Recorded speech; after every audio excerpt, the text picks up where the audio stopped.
¿Qué tal? Buenas noches. Bienvenidos a Espiral.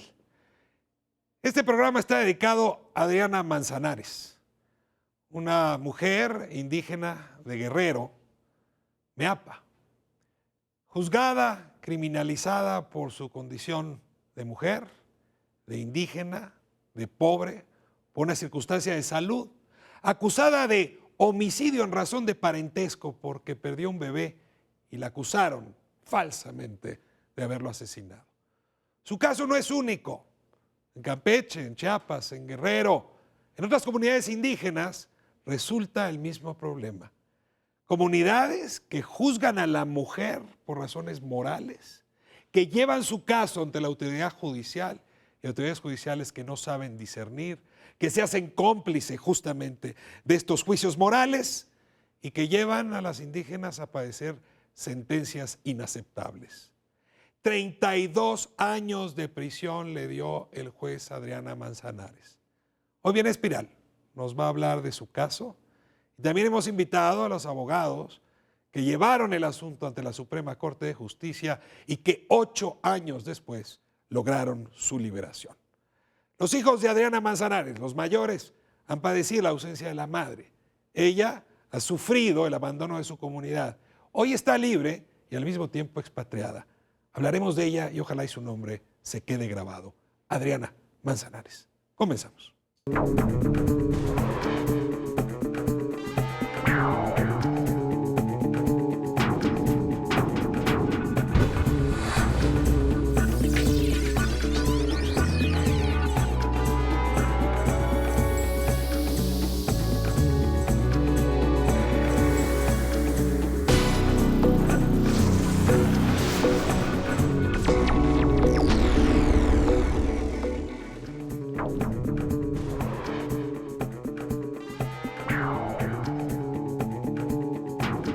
Como lo prometí, estamos con Adriana Manzanares. Adriana, me da mucho gusto que haya aceptado venir a Espiral a contarnos un testimonio que merece ser dicho en voz alta. Le doy la bienvenida. Gracias por estar aquí. Yo me llamo Adriana Manzanares Cayetano. Sí, Usted viene de Ayutla de los Libres. sí. Mi pueblo se llama Camalotes y municipio de Ayutla. Usted fue detenida 8 años ya, Adriana. Sí, falta como 4 meses para 8 años que estuve adentro del reclusorio. La acusaron de homicidio de manera infundada. Comentaba en la introducción que la Suprema Corte de Justicia la ha liberado, pero creo que es importante que nos cuente su historia y le pido, si nos podemos regresar en el tiempo, nos cuente qué pasó, por qué la detuvieron y cómo la detuvieron en aquel año 2006.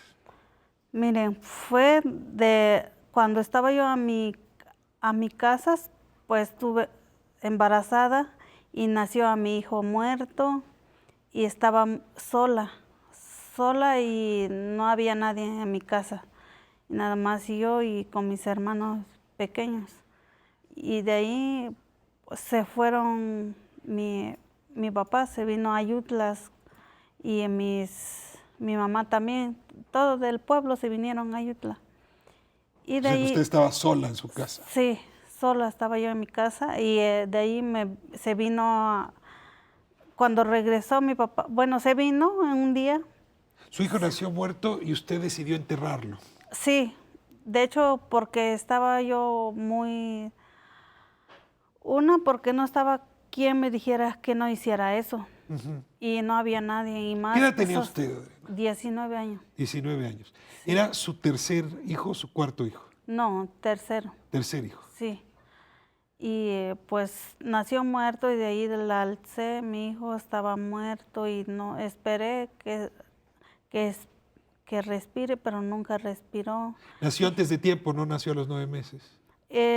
Pues diría que no había médico ni había nadie para decirme que si ya iba a nacer o falta. De pronto su padre, por lo que entiendo, la juzga.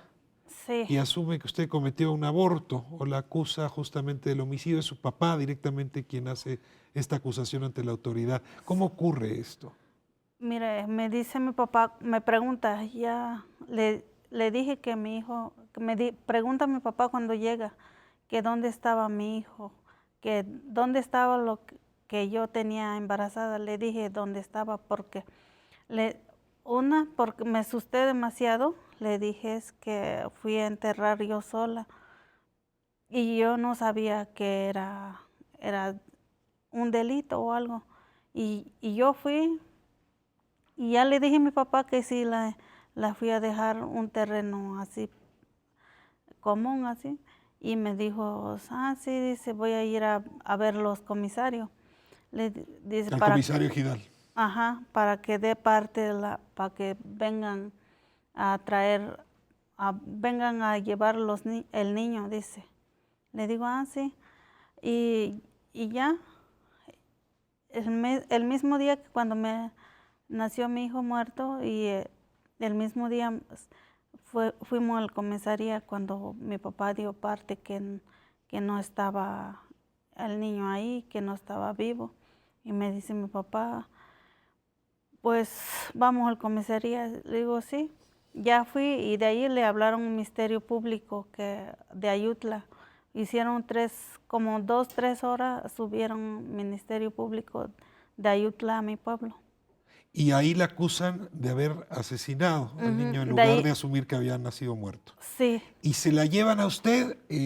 Usted no hablaba castellano en ese momento. no. Tlapaneco es lo que hablaba. Yo hablo tlapaneco y ese año no hablaba nada de español. Cuando la llevan con la autoridad, ¿hay algún traductor que le ayude a usted a explicarse? No. ¿Su papá, alguien más le ayuda a explicarse? Nadie. No hubo nadie. Ahí donde el Ministerio Público, donde llegamos ahí en el Ministerio Público, no había nada de traductor. Y el comisario Gidal, su papá, todos se ponen en su contra en ese momento. Sí, porque sí bajó mi papá y comisario y un tío mío, su hermano de mi papá. Y ahí nos tomaron declaración ellos, el Ministerio Público de Ayutla, ya.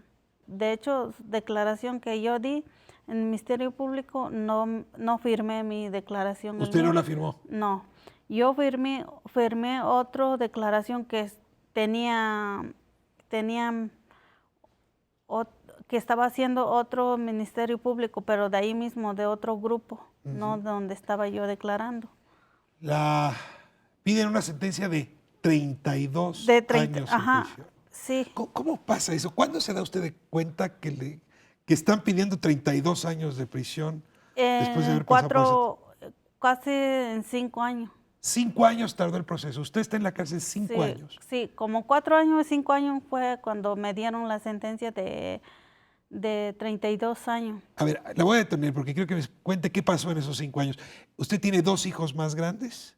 Sí. ¿Usted los ve en esos años? No, ¿Y ve a su mamá, ve a su papá, ve a sus hermanos? no. Mis hermanos nunca fueron a visitarme porque decían ellos que porque no querían dejarme ahí, que era difícil que me vean ahí y luego que a mí me dejan, que iban a saber que no iba a salir yo con ellos. Y mis hijos sí iban cuando yo estaba en Ayutla porque me trasladé en Chilpancingo. Y de Chilpancingo nada más mis hijos los vi a una vez los... ¿Qué edad tenían? Mira, cuando yo los dejé tenían como 2 años y medio mi hija y mi hijo tenía como 1 año y medio. ¿Y los vio cuántas veces en esos 5 años? Como unos 4 veces. 4 veces. Sí. ¿Quién fue su abogado en ese momento, en esos 5 años? Mire, tenía un abogado, pero no me acuerdo su nombre. Y ¿De oficio? sí, de oficio. Usted no hablaba español, pero fue aprendiendo. Sí, aprendí adentro del reclusorio de Ayutla. ¿Cuándo se dio cuenta que la estaban persiguiendo por algo muy grave y que la podían encarcelar de toda la vida? Pues cuando fue la sentencia. Cuando fue la sentencia de 32 años. Hasta ahí, cuando pasaron los 5 años. Sí. El papá de los niños. ¿Dónde está el papá de los niños? ¿Él está cerca, la acompaña? Entiendo que andaba en los Estados Unidos. No, su papá de mis hijos ya habíamos dejado nosotros. A usted se había separado, el papá Sí, de los dos niños mayores. Sí, sí, Y del niño que falleció era un papá distinto. sí. ¿Y él sí estuvo cerca de usted o tampoco? No, tampoco. Se la dejaron sola. Sí, sola. Estuve muy sola todo de eso, de que pasó eso. ¿Qué pasaba por su cabeza, Adriana, en esos años, antes de que saliera la sentencia? ¿Qué Pues se imaginaba? que estaba yo esperanzada que sí iba a salir pronto, a lo mejor va a ser un tiempo o algo así, pero ya cuando ya llegó la sentencia, pues sí no me sentí tanto por mí, me sentí por mis hijos, ¿Con quién vivieron sus hijos o con quién vivieron todo este tiempo? con mi mamá. ¿Y su mamá cómo se portó con sus hijos? Pues antes, pues antes lo quería mucho a mi mamá porque todavía estaba yo cerquita, ¿no? Y mi mamá se empezó a preocuparse y no sé, y creo que mis hijos sufrieron más o menos de, ¿cómo puedo decir? Violencia de ellos, porque dice que ¿De su abuelo, del papá de usted? de mi papá y de mi mamá. De los dos. Sí. ¿Se quejan los niños de que les Por- golpeaban? sí, porque me dijo mi hermano que me quería decir cuando yo estaba dentro del reclusorio, porque dice que mi hija le pegaba a mi mamá y que porque mi hermano decía que mi mamá, a lo mejor de tanto pensar, dice que, no sé, como que se estaba traumando mi mamá, dice, por tanto pensar. Le afectó mucho todo el Sí. proceso. A ver, ¿cómo es que está libre? ¿Qué pasó después? ¿Quién se interesó en usted? ¿Quién se interesó en el caso para que llegara a la Suprema Corte de Justicia? Mire, lo que pasa es que yo dentro del reclusorio siempre a vez en cuando veía la noticia y, y él le decía, lo conocí la licenciada. A Y- Silvia, doña Silvia. Sí, y le dije que me consiguiera unos números de los abogados de Guanajuato. Y dice, sí, dice, a ver, voy a hacer lo posible, Si dice. usted vio que había unos abogados que habían protegido, defendido a una mujer que está en un caso similar al de usted en Guanajuato. Sí. Y porque concretamente son los abogados del CIDE. Sí, y ya le dije, Silvia me dijo que sí, que va a hacer lo posible a conseguir, le dije porque, primero porque no la tenía esperanza y después, pues sí, le tuve una confianza también porque me decía unas cosas y unas cosas me cumplía por eso. La Suprema Corte de Justicia, déjenme irme a tiempos, 3 años después, finalmente admite que el proceso está viciado de origen, que usted no tuvo traductor, que la acusación es infundada. Ahora platicaré con más detalle del proceso judicial, pero está hoy libre. Sí, Y sí le quiero hacer algunas preguntas muy puntuales. sí. ¿Cómo se siente con respecto a su padre, a la Comisión Ejidal, a su comunidad? ¿Qué piensa de la manera como actuaron ellos? Pues mal, porque siempre le juzgan mal las personas que ellos no ¿Las saben. personas o las mujeres? Pues las mujeres y muchos también pues a los hombres también, porque no todos que están adentro del reclusorio no están porque son de veras culpables. ¿Muchos le tocó ver que eran inocentes? Sí, Muchos. sí, porque... Y que están en su misma circunstancia, que no habían tenido una buena defensa y Sí, estaban ahí en la cárcel. sí, porque hay muchas mujeres son indígenas, pues también tampoco hay traductor o nunca hubo traductor y muchos años y los hombres también o porque los abogados no trabajan bien y todo eso. Usted fue por sus hijos. Ya Sí. no quiso más que vivieran en Ayutla de los Libres. No, ya fui por ellos el martes. El martes fue por ellos. Sí. O sea, usted salió el lunes y el martes fue por ellos. No, salí el miércoles. Y la siguiente semana fue por ellos. Sí. ¿Y la reconocieron? ¿Cómo fue el encuentro con sus hijos? Sí, pues mis hijos luego querían venir conmigo porque a lo mejor porque tuvieron maltrato donde su abuela y mis familia, pues, con ellos, por eso. Y luego se quisieron venir conmigo. Luego quisieron irse con usted. Sí, Y sale usted de la comunidad, se va a vivir ahora incluso a otro estado. ¿Cómo se reconstruye la vida pues, después de 8 años en prisión, esta injusticia, la no, liberación? es muy difícil, porque no, es muy difícil a vivir así, porque te sientes que no hay ni dónde empezar ni a dónde terminar. ¿Tiene esperanza en que la vida se puede mejorar ahora? ¿Tiene miedo? Y sí, ¿Tiene rencor?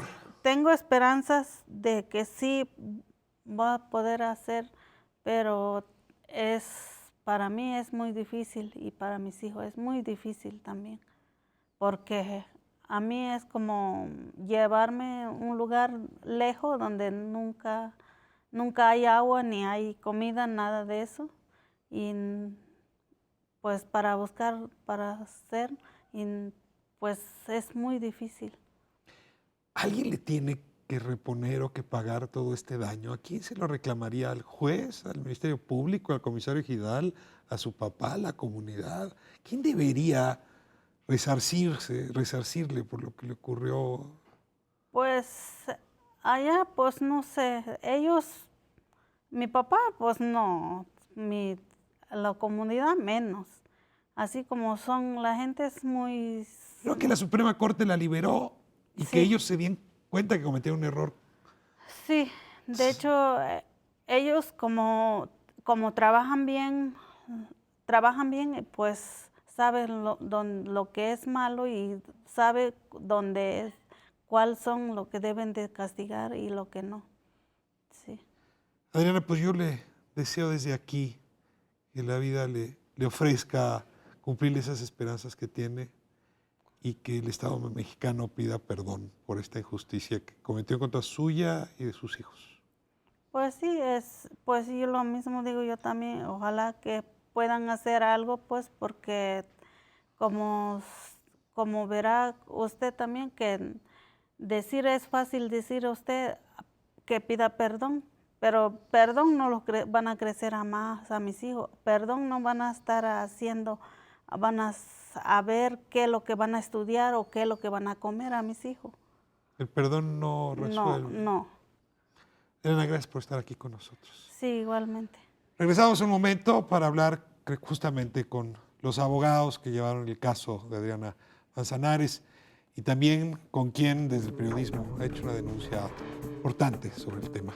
Quédense con nosotros. Volvemos.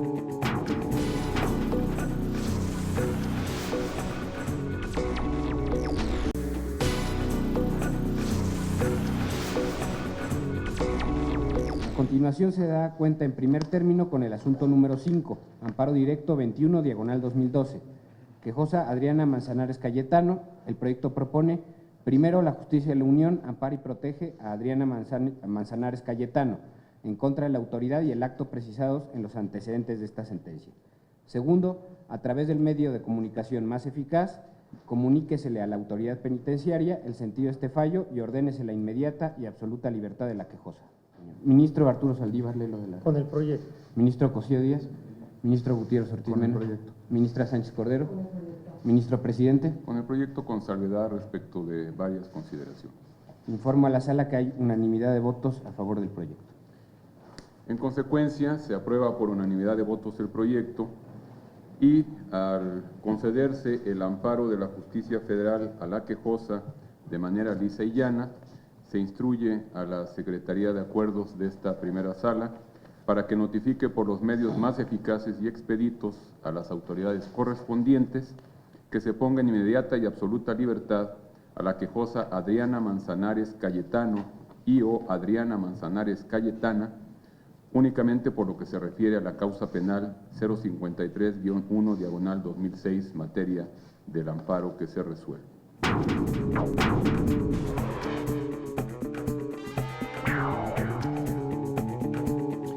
De vuelta en Espiral, hablando del caso de Adriana Manzanares.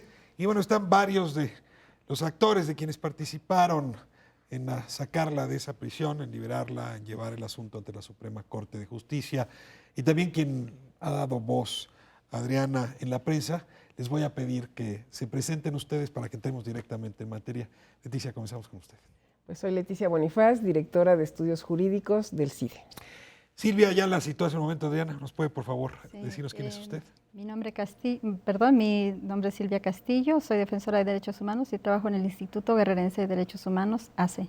Es que quien contactó a Adriana cuando estaba en la cárcel, será importante Sí. que nos cuente el episodio. Cristina, no sabe qué gusto me da tenerla aquí. Leí su nota de la Universal, me impresionó muchísimo, realmente me conmovió. Me da mucho gusto que esté aquí para contarnos esa investigación. Maestro. Es un placer estar con usted. Y bueno, decirle que tengo el honor de trabajar desde hace casi 15 años en el periódico El Universal. Y fue a través de este medio que pudimos contar la historia. Muchas gracias, Cristina, por estar con nosotros. Bueno, me da mucho gusto que estés aquí de nuevo. Gracias, Ricardo. Javier Cruz Angulo, profesor del CIDE de la División de Estudios Jurídicos.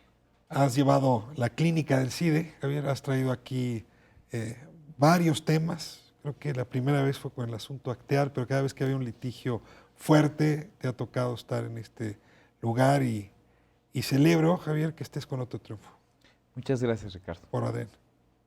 Pues entremos en materia directamente. Yo quisiera que me ayudan a entender el contexto en el que se dio la aprehensión de Adriana, porque ella nos cuenta su historia, es muy importante cómo la narra, pero ustedes han podido analizar el papel que juega la comunidad, el padre, ella misma, el padre del niño nacido muerto, etc. Entonces, sí, ustedes han visto el asunto de cerca. Si quieres, comenzamos contigo. Pues yo creo que hay muchas Adrianas, desafortunadamente. Y Muchos casos como el de... Sí, claro. Yo entiendo que en la comunidad de casi 200 habitantes, una comunidad muy pequeñita, el embarazo de Adriana cuando el marido migrante estaba lejos y cómo se resolvió el tema por el padre, por la madre, por ella entiendo misma. bien. Ella tiene 2 hijos con un hombre, él se va de migrante, Adriana dice aquí estábamos ya separados, ella inicia otra relación y el bebé es de esta segunda relación. Así es. Ese es el hecho. Así es. Y el agravio de la comunidad, entendería yo, es la segunda relación, más que de la cualquier otra comunidad y del padre. Y Del aquí padre de ella. Del padre de ella, sí, claro. Porque lo que tenemos que ver es cómo reacciona esa comunidad que hace que llamen al Ministerio Público para saber qué pasó y que la dejen sola, como ella comentó. Casos, decía yo, como los de Adriana, Es casi un linchamiento, Leti. Puede ser, lo considero así, podría- linchamiento, Moral, no pues. sabemos en sentido físico, pero la presión social de una comunidad es muy fuerte. Entiendo al padre que la deshonra en la lógica de ellos, por supuesto que no se A ver, tú justifica. dices entiendo al padre, explícame al padre. El padre es una parte de una comunidad muy pequeñita donde las reglas son de que una mujer pues está casada con alguien, en algunos casos ni siquiera se entiende el divorcio, la separación, y menos que una mujer ejerza su sexualidad plenamente. De esas cosas ni siquiera podemos imaginar en una comunidad tan pequeñita de la Sierra de Guerrero. Como sabemos, ella ni siquiera hablaba español. Tenemos un caso de una mujer muy inteligente, pero Se nota, en una mujer el muy- sistema de una mujer pobre, indígena, con todas las agravantes, que ni siquiera tenía la total conciencia de las consecuencias, como se pudo observar. Tú hablaste, Cristina, con los niños y a partir de ahí tienes una mirada de cómo fueron tratados los niños. Aquí Adriana sugería que fueron golpeados, que la mamá de ella estaba tan nerviosa que probablemente se descargó con los niños. ¿Qué recogiste tú como información? Cuando llegamos a la comunidad, que es donde Adriana había quedado de verse con sus hijos, lo que hubo fue una conversación entre Adriana y su mamá en el lenguaje que ellas manejan, y los niños estaban muy asustados, estaban llorando y estaban muy asustados y venían descalzos, bajaron descalzos de la comunidad en la que venían. Y lo primero que le importó a Adriana era calzar a sus hijos. Y lo primero que quiso hacer fue ir al mercado.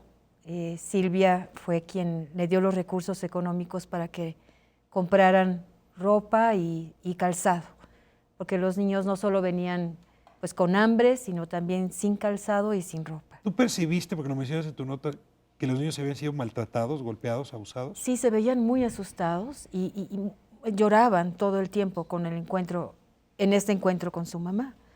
Y entonces se veían, además se veían muy desnutridos, muy delgados y muy tristes.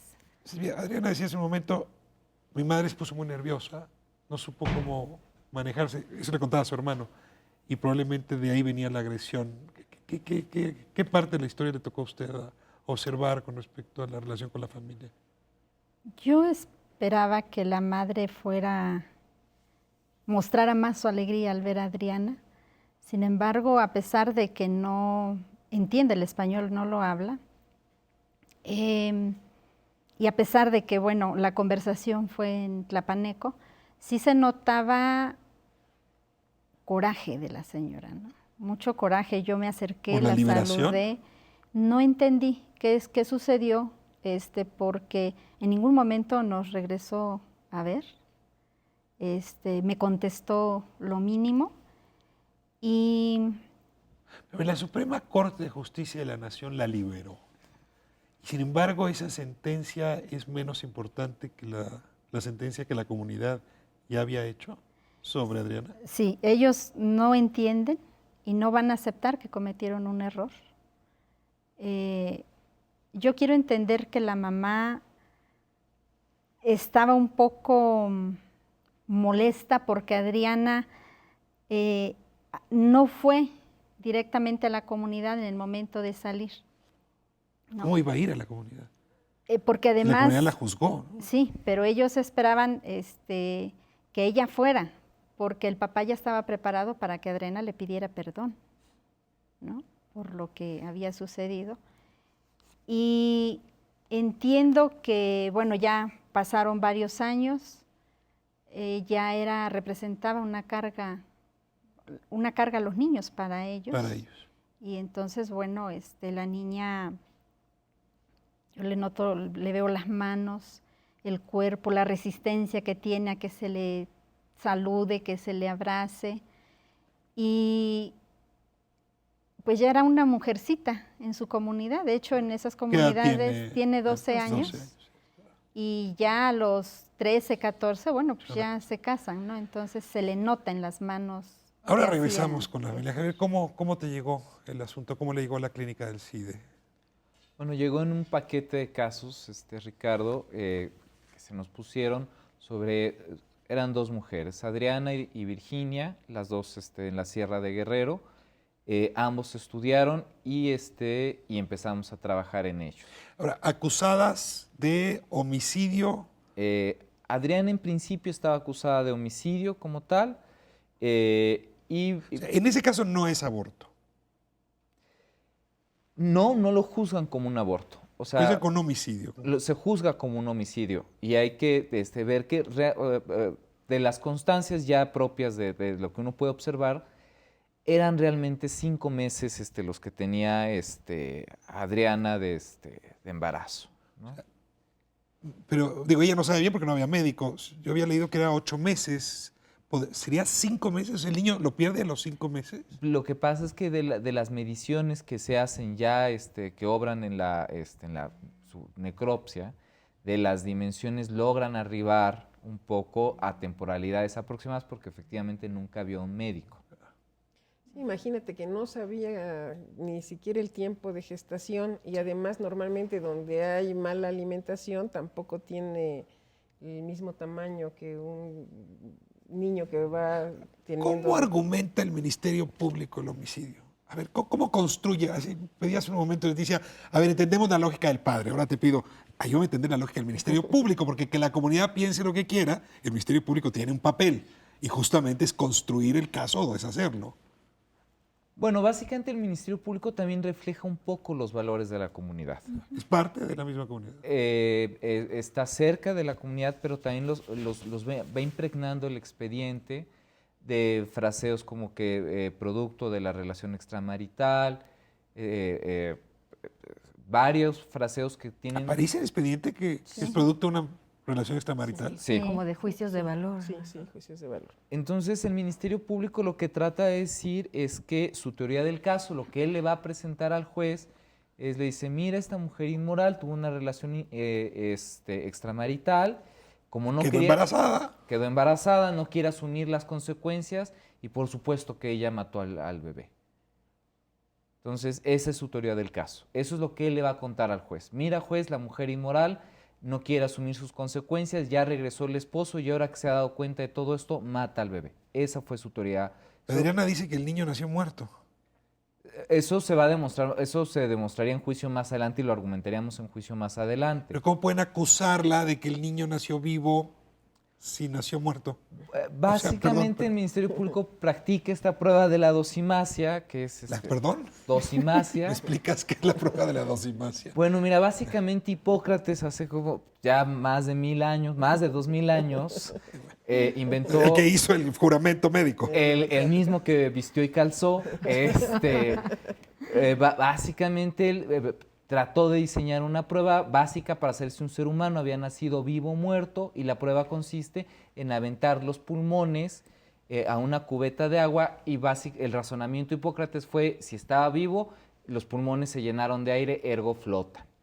Sí, Y esa es la prueba que le practican al niño, sí, de 5 meses de embarazo. sí, claro. Entonces, a lo largo de más de 2000 años, se sabe que generalmente, pues, cuando se fallece, pues, se llena de pequeñas bacterias, microorganismos, etcétera, etcétera, que a su vez dan lugar a que se levanten. No es una prueba confiable. No. El ministerio la muchas toma otras. como confiable y el juez la toma como confiable. Sí, sería tanto Ni como... científica, ¿no? No es ni científica ni fiable, ya se demostró que es totalmente derrotable y que es totalmente falible la prueba. O sea, no tiene ya ningún...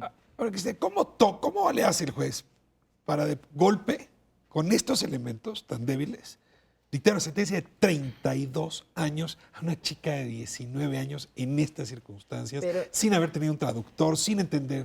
Pero antes, otra vez, el tema de la perspectiva de género y todo el tema de los estereotipos. El papá del niño también fue sometido a juicio, pero O sea, él- la pareja de Adriana, Sí. la segunda pareja de Adriana fue sometido a juicio, sí, de nombre Virgilio. Virgilio. Y Virgilio quedó libre pronto. O sea, los ¿Pero por qué argumentos... fue? ¿Porque él también participó en el entierro del niño? Así es, así es. Ah, esto es una pieza nueva. Sí. Él participa en el entierro. Obligaron a Adriana, tengo entendido, la forzaron a decir cómo había estado, quién era el padre, cómo se había deshecho, si había estado con él. Y entonces al Ministerio Público le ponen a disposición a los dos, pero el juez los juzga con diferente medida. Porque la mujer tiene que ser pura, impecable, perfecta, y el hombre... Y además el padre sí hablaba español, entiendo, y tenía relaciones. Sí, sí. Virgilio. El Y padre además, no sí. hablaba español, el tío hablaba un poco, Virgilio El sí padre de habla. Adriana no hablaba español, Hablaba- no. y Virgilio sí. Virgilio sí,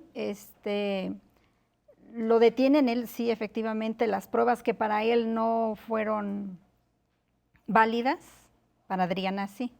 Y él sale después de estar, Él sale libre. sale libre. Además, el padre de Adriana propiamente era un hombre que tenía, dicho por Adriana, otras relaciones con otras mujeres y le pegaba a su mamá. Entonces, Adriana vivió esta violencia, pero ella no podía tener ninguna relación de infidelidad, a pesar de que Adriana refiere que ni siquiera estaba casada, nunca se casó. O sea, el papá de los dos primeros niños no es su marido. No es su papá, se fue 2 años, la dejó sola, no se encargó de la manutención. No mandó desde el otro lado dinero. Nada. Y entonces Adriana conoce a otra persona, tiene relaciones con esta otra persona, pues porque tampoco sabía si su esposo iba a regresar o no. Entonces comenzó a hacer su propia vida, pero fue juzgada por esto, no solo por las autoridades, sino también por la comunidad. Yo quiero irme a corte y me importa mucho que me cuenten despacio cómo llega este caso a la Suprema Corte. O sea, después de una sentencia de 32 años, a una chica de 19, la Suprema Corte de Justicia a los 8 años finalmente instruye su liberación. Déjenme irme a corte y me explican cómo se dio el procedimiento legal. Quédense con nosotros, seguimos en Espíritu.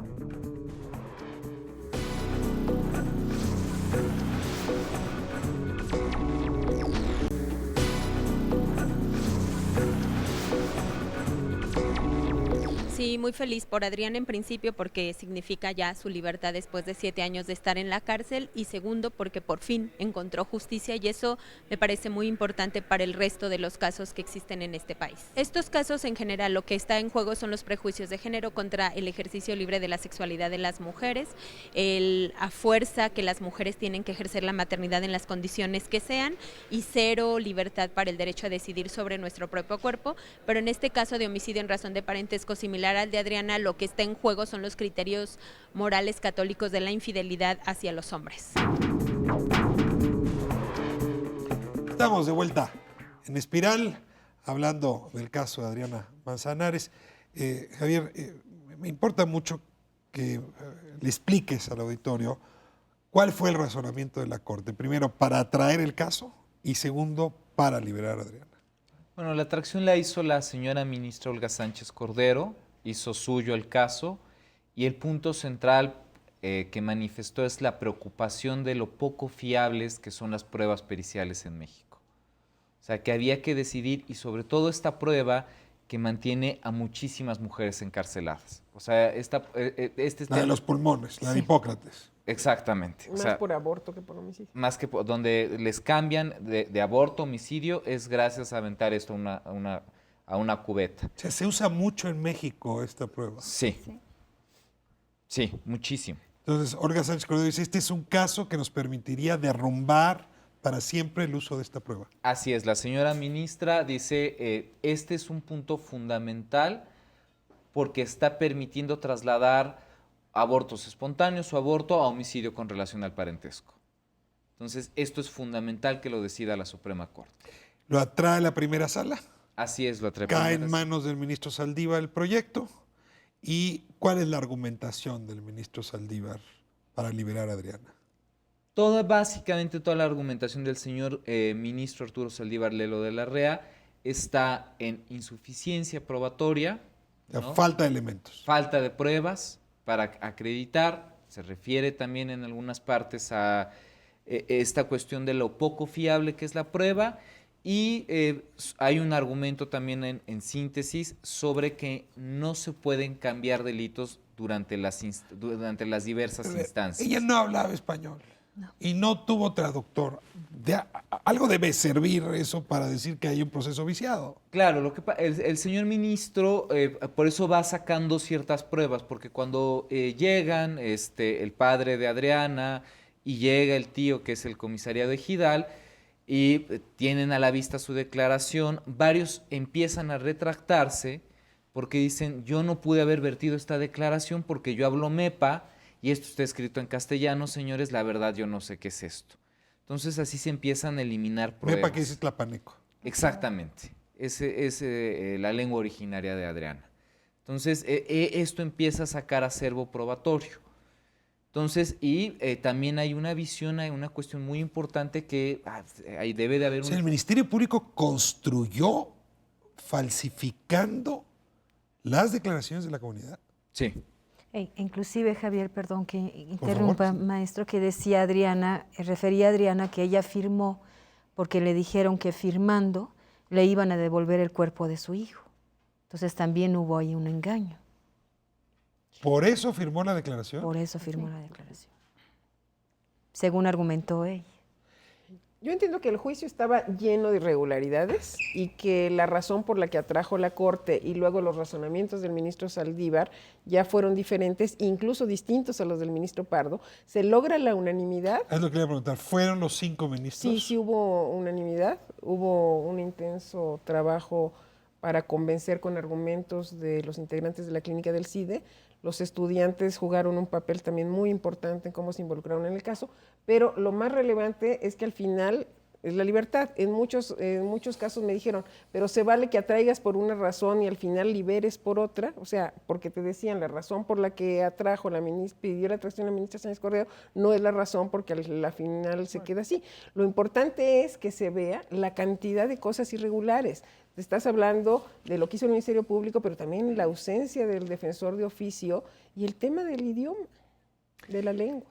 ¿Cómo es la defensa que ustedes hacen de estas mexicanas, tlapanecas, de la Sierra de Guerrero, que decía usted son varias las que enfrentan con frecuencia esta circunstancia. Ayúdeme a explicarle al auditorio esa circunstancia. Bueno, en realidad nosotros no hacemos defensa jurídica. Nosotros nos interesamos mucho porque llegaban frecuentemente muy jovencitas a denunciar violaciones sexuales y aunque en Guerrero está garantizada la ILE en casos de violación, nos dimos cuenta que no se estaba cumpliendo con ese derecho, la ley. Sí. Entonces, decidimos investigar cuántas mujeres estaban siendo procesadas por aborto y bueno, al solicitar la información y al visitar los reclusorios nos dimos cuenta que no había ninguna mujer procesada por aborto. Entonces ahí nos dimos a la tarea de nuevamente solicitar información para saber cuántas mujeres estaban siendo procesadas por homicidio en razón de parentesco. La información que tuvimos fue que había 10 mujeres procesadas por ese delito. ¿En ese reclusorio? En Guerrero. En Guerrero. Sí. Y bueno, de ahí fuimos a entrevistar nosotros a las mujeres. Y ahí es cuando Y ahí Adriana. conocimos a Adriana y conocimos a Virginia y nos dimos cuenta que por la información que proporcionaban no se trataba de un homicidio, sino más bien de un aborto. Y bueno, ahí... Adriana narra que ella vio en la televisión el caso de Guanajuato. Sí. Y que se lo refiere a usted y dice, ayúdeme a contactar a esos abogados. ¿Cómo se da esa conversación? Bueno, yo ya conocía a Verónica Cruz de Las Libres en Guanajuato porque pertenecemos a una red y bueno, estábamos en contacto. Ya le había yo comentado, pero Adriana presentaba mucha resistencia. De hecho, yo al principio cuando la fuimos a entrevistar nos contestó nada, con un sí, un no, y cuando volvía a ir me decían, no me acuerdo de ti, ¿no? Entonces estuvimos insistiendo mucho, fue una psicóloga, estuvo platicando con ella y después me dice, bueno, si me consigues a los abogados que yo vi en la tele que sacaron a las de Guanajuato, con esos voy a confiar. Le digo, justamente son los abogados que estamos tratando de contactar. Javier, tu primer encuentro con Adriana. Fue hace como 2 años, fuimos con los alumnos, La clínica del CIDE tiene alumnos que están estudiando Derecho, que te acompañan en este tipo de casos. Claro, ellos... Y que trabajan pro bono, gratuitamente. Sí, ellos hacen la parte robusta del trabajo. O sea, yo estoy revisando, pero quienes hacen la parte robusta hacen también alegatos frente a los señores ministros de la Corte, secretarios de Estudio y Cuenta, son alumnos. Ellos estuvimos en la sierra con ellos. En este caso fue Amalia para que nos firmara la defensa, la demanda de garantías. Amalia.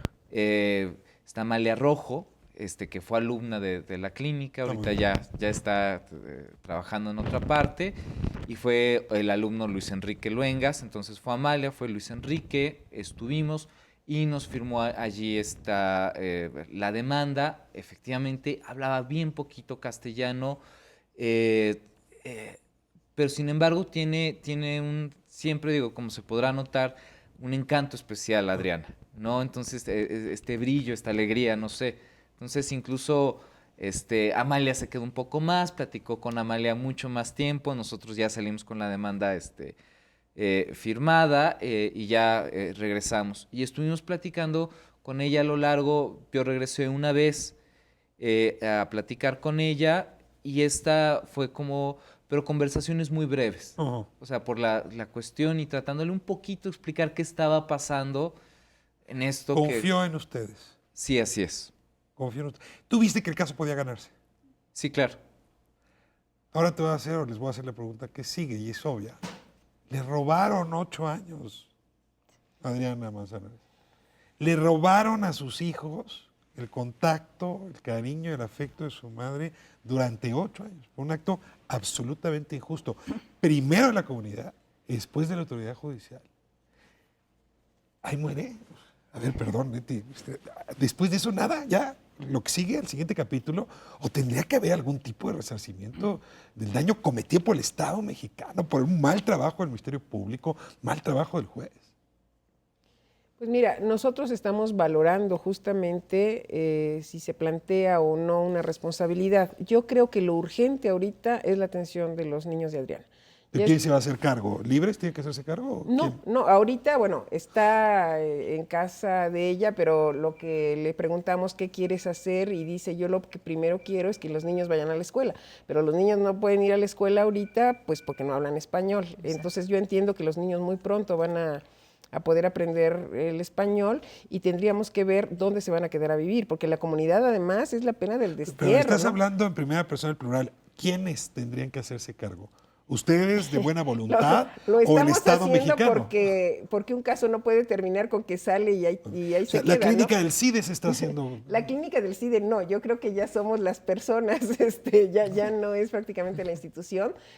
Me da muchísimo gusto que escuches cómo está el trabajo en Guerrero, porque tenemos la suerte de saber quiénes están trabajando por toda la República. Hay muchas mujeres ayudando a muchas otras mujeres y a la clínica del CIDE van a seguir llegando muchos casos, por fortuna. Estábamos buscando solo aquellos casos paradigmáticos que buscaran sentar una jurisprudencia, pero ya ahorita lo que hemos visto es esta red que sí está funcionando. Ya traigo 2 casos nuevos en Campeche y vamos a seguir. Similares, es increíble. Y es O sea, mujeres homicidio en indígenas, razón. pobres, y es una cuestión que se repite. Pero bueno, independientemente de eso, yo creo que ahorita valdría la pena hacer el acercamiento a las autoridades de Guerrero. Si ella decide vivir en Morelos, también hay que Ya intentarlo. no puede regresar otra vez a su entrar comunidad. a todo el proceso de responsabilidad para que algún día veamos. Yo siento que ahorita hay que tomar acciones inmediatas y más bien recurrir a... Depende de lo que ella decida. Se quiere quedar a vivir en Morelos, buscamos las instancias correspondientes. Ya tuvo acceso al DIF la semana pasada con los niños y a mí lo que más me preocupa en este momento es la niña, la hija de Adriana, que tenemos que ver cómo ella tiene una vida distinta. Porque, a ver, regreso. Estamos hablando de niños que Cristina mencionaba abusados. El niño te contaba de los golpes. El niño le contó al hermano de los golpes y el hermano nos contó a nosotros. El hermano de Adriana. El hermano de Adriana. Eso fue lo que ocurrió, que lo vimos muy vulnerado. Yo, perdón que lo vuelva a preguntar, a lo mejor están valorando, pero ¿no tendría caso que la Corte, cuando emite sentencias de este tipo, se hiciera cargo de lo que pasa con la persona después de ser liberada? Sí, porque al final de cuentas hubo un procedimiento mal conducido por el Estado mexicano. Luego decimos quién fue. ¿No ven algún día una sentencia que se haga cargo de esto que ustedes están haciendo cargo ahora, Javier? No, por supuesto, pero yo creo, Ricardo, es bien complicado. Primero, la Corte aquí funcionó para resolver preguntas penales y preguntas de derecho penal de género, que es una cosa que se está construyendo. Una cosa muy técnica, digamos, apartado incluso de seres humanos. O sea, eso ya está, eso fue lo que nos respondió aquí la Corte, el señor ministro Arturo Saldívar. Ya, eso nos respondió. Y los 4 integrantes más de la sala. Ahora, la responsabilidad patrimonial por error judicial es muy complicada probar por esta sencilla razón. Yo te diría, y esta es la razón que se esgrime con mayor facilidad, tanto que el sistema funcionó, que Adriana obtuvo su libertad. Entonces el error judicial aplica en muy pocas ocasiones y es muy difícil de probar y hay que ver ya cuando se dicte cuando veamos ya el grueso del fallo que emita la primera sala, si se le asigna a alguien una responsabilidad ya muy individualizada y si vale o no vale, pero sí hay que valorarlo, pero es una paradoja. Si sirve el sistema, tanto que la Corte emitió un fallo. 8 años pues, pero sí. Vamos a conclusiones, me quedan 2 minutos. Leti, arrancas tú. Yo lo que creo es, primero, que sepan todas las mujeres de México que hay formas de defensa que vamos a seguir aplicando desde el CIDE y desde donde se pueda. Este protocolo con perspectiva de género que ya tiene la Corte, porque sí hay estereotipos, porque sí hay discriminación, porque sí hay formas distintas de ver a la mujer y las consecuencias de eso son muy graves. Es distinto verlo en abstracto que ver en concreto el caso de Adriana y yo creo que hay que seguir trabajando mucho sobre ese tema. Te agradezco mucho que hayas traído el caso aquí a Espiral y ojalá y sirva de algo. Se encuentre aquí este testimonio.